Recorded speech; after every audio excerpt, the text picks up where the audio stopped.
Rahmawati, aku jurusan Psikologi Angkatan 20. Nama aku Rivaldi Azhar Gulam dari Pemerintahan 21. Nama aku Jihan Maharani Dewi dari Sosiologi Angkatan 2022. Media sosial yang aku gunakan itu Twitter, Instagram, Line, WhatsApp, sama TikTok. Instagram, TikTok, sama Twitter. Kalau ada waktu luang sih dan mungkin kalau gabut juga pakai media sosial. Benar-benar sehari-hari sih Kak, kayak tiap hari aku buka media sosial dari 3 itu.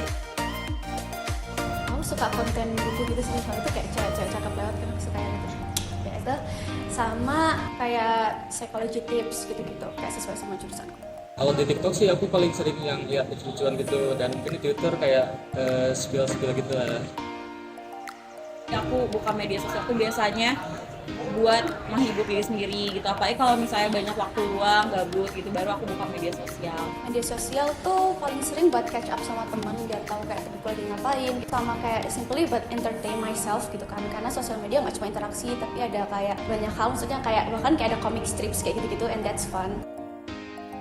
Kalau Instagram sendiri kurang lebih dari SD sih, SD atau sampai Cukup lama sih, kira-kira dari SMP lah. Manfaat tuh jelas relasinya, kayak orang kayak mau kenal aku itu kayak mereka bisa start dari lihat sosial mediaku kayak gimana gitu. Terus yang kedua, can kayak show my feelings out there, tapi kayak sesuai batasan juga, aku bisa kayak sharing informasi yang mau aku infoin ke teman-teman aku. Mostly kalau misalnya sosial media itu biasanya dipakai sama aku buat catch up sama my old friends gitu, yang enggak pernah aku chat. Terus kan kalau misalkan mereka reply story-nya itu kayak sehubungan sama aku gitu, aku bisa kayak reply mereka, terus kayak jadi silaturahmi lagi. Mungkin kayak terhibur juga dan mungkin bisa mencari informasi di luar sana yang belum aku ketahui. aku cepat menerima informasi-informasi ya. Terus juga sangat menghibur lah, walaupun kayak hektik nih hari-hari, terus buka medsos jadi lumayan terhibur lah kayak gitu. Halo teman-teman semuanya, sehat pasti ya. Nah kan saya Arif di sini yang nanti akan berdiskusi dengan teman-teman terkait dengan literasi media khususnya di kalangan remaja. Perlu kita pahami dan perlu kita dalam tanda kutip perlu kita maklumi ya bahwa perkembangan teknologi media itu sedemikian cepatnya saat ini. Bisa dikatakan bahwa dalam hitungan detik informasi apapun bisa kita dapatkan. Tidak hanya sebagai komunikan yang pasif, tetapi sudah tidak jelas lagi mana yang komunikator, mana yang komunikan kalau kita sudah bicara dalam tataran perkembangan media digital, terlebih di era global ya. Dengan keberagaman yang sangat luar biasa, dengan bahasa saya mengatakan siapapun bisa nulis apapun yang di media sosial, maka perlu untuk diamatin secara bijak bagaimana sih sebenarnya menggunakan media sosial yang baik.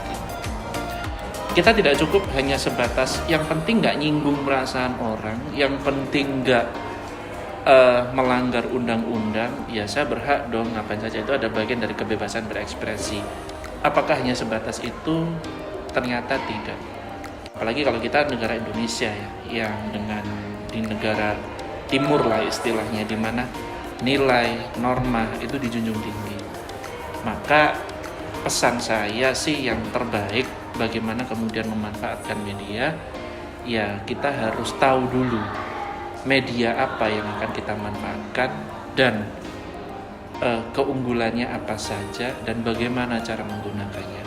Minimal itu. Dari situ kemudian tinggal ditambahin istilah bijak dalam bermedia itu seperti apa, itu nanti masing-masing akan bisa memahami dengan sendirinya. Oke, ini menarik. Kita semuanya berbicara tentang kita harus terliterasi dulu sebelum menggunakan media. Nah, tolok ukur dari masyarakat yang terliterasi itu seperti apa, sampai sekarang saya mengatakan masih rancu. Nah, tapi ironisnya masyarakat yang kemudian menggunakan media itu satu semakin banyak, dua sudah semakin heterogen ya, dalam artian ya mulai dari orang yang sudah cukup berumur sampai anak-anak SD pun mereka sudah punya akun Instagram. Nah, literasi media yang baik itu yang seperti apa? Nah, ini sih yang saya sendiri pun melihat sudah mulai ada pergeseran dibandingkan dengan pemahaman kita tentang literasi media beberapa tahun yang lalu.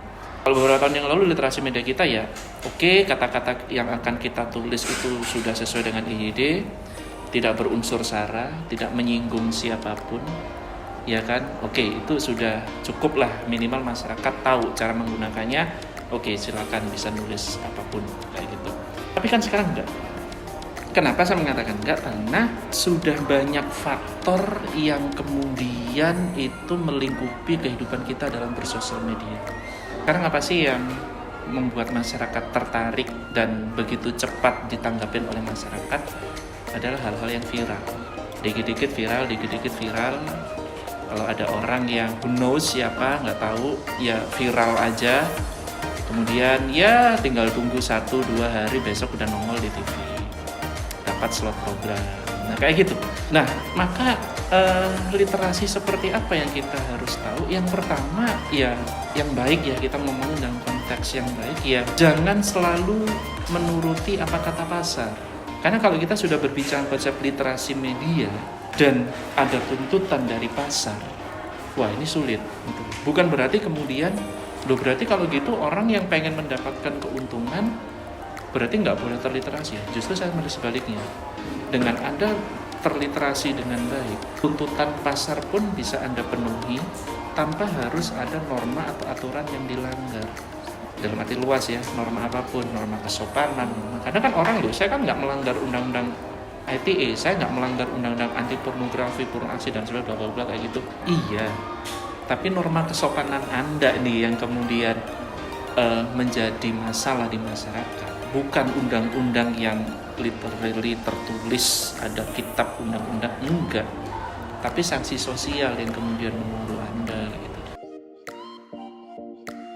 Ini juga PR lagi nih ya, karena kalau kita bicara tentang mengedukasi kalangan muda, edukasi ini edukasi yang seperti apa yang ingin kita tekankan kepada mereka. Karena kalau kita bicara tentang up to date-nya, kita berbicara tentang hal-hal yang something new yang baru. Saya selaku generasi 90-an, saya sudah kalah jauh tuh dengan mereka. Ya, mereka lebih update, jauh lebih tahu tentang apapun terkait dengan dunia digital. Nah, justru malah saya yang harus beradaptasi dengan pola hidup mereka, pola berinteraksi, berkomunikasinya teman-teman remaja saat ini. Mungkin kita contohkan mahasiswa lah ya. Itu kan yang dimana mereka sedang berusaha mencari jati diri. Nah, kehadiran teknologi itu menjadi salah satu faktor yang bisa dikatakan sebagai booster dari mereka untuk mencari jati diri. Aku tidak mendapatkan cukup perhatian di dunia nyata, maka dia larinya ke dunia maya, kayak gitu. Di situ dia bisa mengungkapkan apa. Kalau saya ngomongin tentang edukasi, saya secara pribadi saya melepaskan atribut saya sebagai dosen. Saya ngomong sebagai seorang individu, Ari Budi Prasetya, saya pengen ngobrol dengan mereka untuk menegakkan lagi norma kesopanan aja sih. Karena kalau saya mengedukasi dalam hal menulis, mengedukasi dalam hal apa, mereka udah lebih jago gitu. Tetapi tata aturan, nilai dan norma di mana mereka berada, itu aja sih yang perlu dipegang terlebih dahulu. Karena saya khawatir begini, ketika saya mencoba untuk mengedukasi mereka dalam satu aspek, apakah saya orang yang tepat untuk memberikan edukasi itu? Tinggal komitmennya aja sih, komitmen untuk tetap memegang teguh. Oke, kita di Indonesia, norma, nilai itu yang kesopanan dan sebagainya, itu yang harus dijunjung tinggi. Lah kreativitas apa, teman-teman lebih kreatif daripada saya pastinya. Itu sih yang kemudian ingin saya, yuk kita sama-sama nih sampai ngerangkul semuanya, kita kembali lagi tanpa mengurangi tingkat kreativitas, tanpa mengurangi kebebasan dalam berekspresi. Bisa kok, saya yakin mereka untuk tetap mengedepankan nilai kesopanan kayak gitu sih.